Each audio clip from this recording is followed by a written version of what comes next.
I don't know if he's hurt or anything. But OSP had a broken arm in the 4th and 5th round.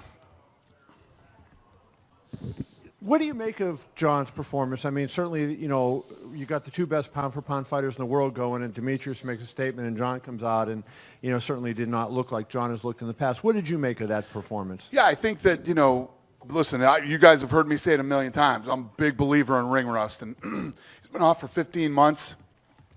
He fought the number 6 guy in the world who is tough and obviously has a good chin and put on a good performance tonight. But, did John look like a world beater? Did he look like the John Jones who many say is possibly the greatest ever? No, but he won tonight. He went out and fought 5 hard rounds against a guy who didn't want to get out of there. Do you put him and Cormier then in the main event on 200? Assuming Daniel passes on Monday? When Daniel passes on Monday? Yeah, I don't know. We'll still, obviously we're working on that still, and we'll figure out what's next. And I want to ask Demetrius, but first you. I mean, what about his performance? I mean, going up against an Olympic gold medalist, an undefeated fighter, and to just win that fight the way he won is pretty amazing. Ridiculous. The guy, Rogan's been screaming for a long time for him to be the pound for pound number 1 fighter in the world, and tonight he went out and just if you don't agree with it now, I don't even know what to tell you anymore. He continues to evolve when you think that there's nothing left, to learn for the guy. If you give him this much space, he will hit you and he will hurt you and he will continue. The way that he keeps moving and landing and scoring and hurting, and he's unbelievable. Incredible. I mentioned this in my early story about Demetrius, and I said, I thought the only fight you can make would be with Dominic Cruz, assuming Cruz wins. I mean, would that be something if Dominic comes out of that fight that you would consider Demetrius and Dominic because of how dominant he's been, and they both have been really? We'll see. Obviously, something needs to be done with this guy because he's beat everybody in that top 10, some of them more than once. We're working on that. Demetrius, I wanted to ask you, I mean, obviously you've been stepping your game up every time out. I know you talked the other day about that. Like, how do you feel, you are now in terms of, do you feel like you're at your peak, or do you still think you have room to get better? Yeah, I don't believe I'm at my peak yet. I believe I'm still getting better. I went through a lot of stuff in this camp. I got a root canal. I thought I had a stomach ulcer, did testing. But, my coaches are always pushing me to become a better martial artist. Hopefully when I get back to the gym, I can get my blue belt in Brazilian Jiu-Jitsu and keep on chugging along. Like I said, this is just number 8. When it's time for number 9, be humble in defeat or victory and get after it. Would a fight with Cruz be something that you would be interested in? I mean, obviously he's been a phenomenal champion and he has that win over you. Yeah, absolutely. I've never shied away from that fight from Cruz. I just want to make sure, my biggest goal right now is to break that title defense of Anderson Silva, and I believe I can do it. So for me to go off and detour on a different route is going to have to, really make me want to do it. So, I fight at 135 before. I'm a small guy, and yeah, I'm not afraid for that fight. I know how much you want to pay me, Dana. Woo-wee! Hey, he's showing up to fight, right? Come on. Help. Hey, you know what? I might not, talk a lot, but I damn sure you guys can believe, like, when I step in the octagon, I'm going to go 110%. I'm going to give everything I have. This is how I pay my bills. This is how I provide for my family. And so... When you first got the belt, you had a string of decisions that you had, and you were getting criticized for that, and, Demetrius is boring, and I know it kind of had a rub at you the wrong way somehow. Now you're starting to finish a lot of fights. What changed that you've gone from, pulling off decisions to where you're now winning by finish against some elite fighters? More mat time. I had a very long amateur career, and once I became a professional mixed martial artist, I got thrown right into the wolves. And just me trusting my skill set, trusting my coaching. I've always trusted my coaching, but just getting in there, sparring with Matt, Brad, and then just going out there, like, dude, 2 things are going to happen. I'm either going to win or lose. No pressure. Just go out there and fight and have fun. And my coaches, they're very good about, like, dude, just get in there, test your range, test your distance, and then you make the call. And Matt's a big believer that when he's in the corner, he shouldn't have to say anything. Matt should just sit there and be like,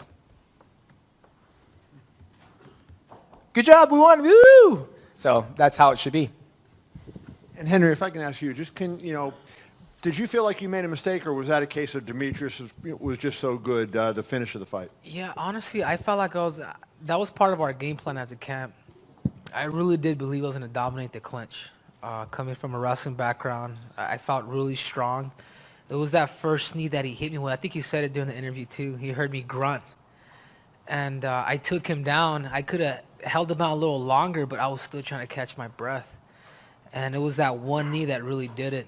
And at that time, when you get hit to the body, you don't even worry about your face no more. So I just started kind of protecting my body, like hanging my head down. And he did a good job. He attacked my body. I underestimated his clinch, and he hit me to the body on both sides. And I think he did a good job, man. I underestimated his clinch. I really thought the plan was to take him there, and then slowly wrestle him. But that knee was a difference, and then he just beat me up with knees, and that was the biggest thing. Dana, you guys had announced that the next version of The Ultimate Fighter would feature flyweights and that the winner would get a shot at Demetrius. Then the tryouts were canceled. Can you update us what's going on? I mean, in light of this guy, destroying number 2 in the world, can an Ultimate Fighter winner challenge him? Is that still the plan? What's going on with that? We're working on that. We're trying to. So, when we were doing the tryouts, we were going to see what was out there. You know what I mean? Because the big question is, who in the world can beat Demetrius Johnson? I mean, that's the question. So we're working on it. Still think it'll be flyweights at this point? We'll see. Okay. And Demetrius, you've made it very clear you're going after Anderson Silva's record. But what is the motivation? This was the last guy I think that people were really saying, we got to see this fight. This is the guy that's going to give him trouble. You've beaten pretty much everybody else in the rankings. What's motivation like for you? Is it difficult to get up for these fights when maybe another rematch or something down the line? No, when I truly say this is how I pay my bills, I take that very seriously. I don't care if it's Henry Cejudo for the second time or Joseph third, Dodson third. This is how I pay my bills, and I take it very seriously. So I don't need any motivation to fight a brand new person or anything. Last time I checked, these bills pay the electricity bill, so I want to keep the lights on. Thanks, Demetrius. If I could for Yair, please, this was a huge opportunity for you tonight, delivered in spectacular fashion. How are you feeling right now, and just what did you think of your performance? My body feels pretty good. I knew the guy was coming after me. And I know he was pretty aggressive, and I was waiting for him. And I just take that shot. It seems like there's going to be another event in Mexico. I believe maybe in November is what we're hearing. That's kind of a ways off, but it seems like a spot that you could possibly headline. Would you want to wait for the opportunity if you could maybe be a main event in Mexico, or are you hoping to fight sooner than that? I don't know what Dana has to say about that, and Sean Shelby. I just want to wait until they told me something, and then let's figure out after that. Thanks. And then just quickly, if I could, for Rob, kind of a similar question. A great performance for you tonight. I know there's some things that you would like to change, but overall, how did you feel? And would you like to potentially headline, back in your region, or are you kind of happy, being out on a different part of the globe? No, I'd definitely be happy to headline, a card in my hometown. It's a dream of mine, It's always been an aspiration, but yeah, I felt really good tonight. I had a game plan. My coaching staff gave me a solid game plan, and Natal's a tough dude. Just stuck to the game plan and come away with the win. It was, what more can you ask for? Question for Barbosa. I'm going to ask in Portuguese. Queria que você falasse um pouquinho como é que foi a luta, se você imaginou que você conseguiria ter uma vitória tão dominante e como é que você sentiu o Patches lá dentro. Em português também, né? Então, foi exatamente assim que eu tinha imaginado, dominar a luta o tempo inteiro e dar o meu melhor lá. Isso era o objetivo e graças a Deus eu consegui fazer. Okay, I asked him about. Go ahead, you can translate for you. I asked him about how did he feel inside the cage with Patties, and if his game plan was go there and stay in front of him on his face all the time. He said that was his game plan, and he didn't imagine dominating him like he did, but it was his plan to do it, so he did. Question, Rob. Rob, just follow up from what you were saying a minute ago. You originally booked to meet Michael Bisping at UFC 193. Is that a fight that still kind of appeals to you? If you're a middleweight, then you're on my list. I'm happy to fight anyone. There's no particular person I want to fight next. The UFC have had no problems matching me up with good fights before, and I'll leave it to them. They've been doing great work. They line them up, I knock them down. Thanks. Henry. Henry, over here. Reflecting on things now, do you think the title shot came too soon? Would you have liked a few more fights before this, like the fight you got this evening? I'm sorry, can you repeat that question? Would you have liked a few more fights before getting the title shot? Yeah, absolutely. Like I said, he dominated that certain area. I felt good, like my recovery. I've never felt this good. It's just that it takes, if you guys have ever fought, you guys get hit. It hit to the body, man. It paralyzes you. And man, it's a humbling experience for me. Like I was humbled tonight, and the only thing I can do is just go back and, maybe I should take my time a little bit. This dude is. I'm actually curious to see him fight at 135. I want to see how good he really is. He proved it tonight. I'm humbled, and I'd like to see him fight at 135 for the championship. I think I want to see how good Demetrius Johnson is, or how far he could take it.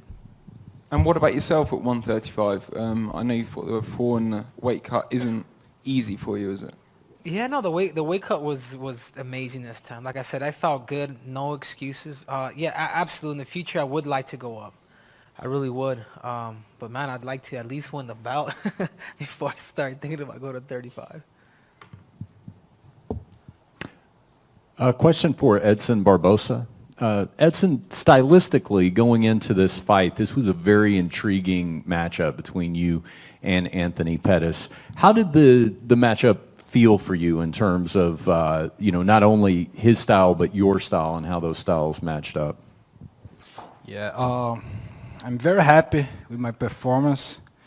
That's I try put all the time, go there, give my best. I don't do the game plan. My game plan is go there and give my best, do everything I do in the gym. And I'm very happy, man. He's definitely one of the best in the world. He's number 3 in the rank. I think this win put me very close to the title shot soon. And now I feel now it's my time. Now I'm ready to get the belt, for sure. And a question for Sergio Pettis. Sergio, mixed results tonight for the Pettis brothers, but congratulations on your win. Now, I know Anthony had said, and he's not here, but he had said that it was nerve-wracking when the two of you fought on the same card together. So I wanted to ask you from your standpoint, having done it again tonight, did it seem like any type of distraction for you guys, or was it easier this time around than it had been in the past? I think it was a lot easier this time, just because we had such a great outcome the first time. So, we just had to go together, talk, and realize that, we have two separate careers. He had to take control of his reality, and I had to take control of my reality. And so, that's what we really focused on. I mean, obviously it sucks to see your brother lose, but, we've dealt with harder losses, so he'll be back. Question for Demetrius Johnson. DJ, a lot of people who are smart people acknowledge you as maybe the best pound-for-pound fighter and one of the greatest ever in your division. It would probably be great if everybody would acknowledge that. But is there a certain badge of honor to you that the people who do point that out are so adamant and vigilant about singing your praises and making sure that you're staying at the top of the conversation? Yeah, it's awesome. I'm happy that people see me as the best pound fighter in the world. But for me, it's just another title. I'm more focused on getting better in the gym, keep on completing my craft, and keep on evolving as a fighter. And lastly, for Yair Rodriguez, if I could, your very flashy style with the kicks makes you a really singular talent in the UFC. I mean, to see a flying head kick walk-off knockout like we did tonight is probably going to put you in some highlight reels. As you move forward with your career, because that style can certainly have risks, do your coaches talk to you at all about trying to temper that, in the interest of the stakes getting higher, or are they just letting you be you? It's a funny question because they always told me that since my first fight. But I mean, it's the way that I fight. Like I say in another interviews, it's just the Yair Rodriguez style. I cannot do another stuff because it's the way that I fight. It's the way that I used to fight since I'm a kid. Of course, I try to practice more on my basics,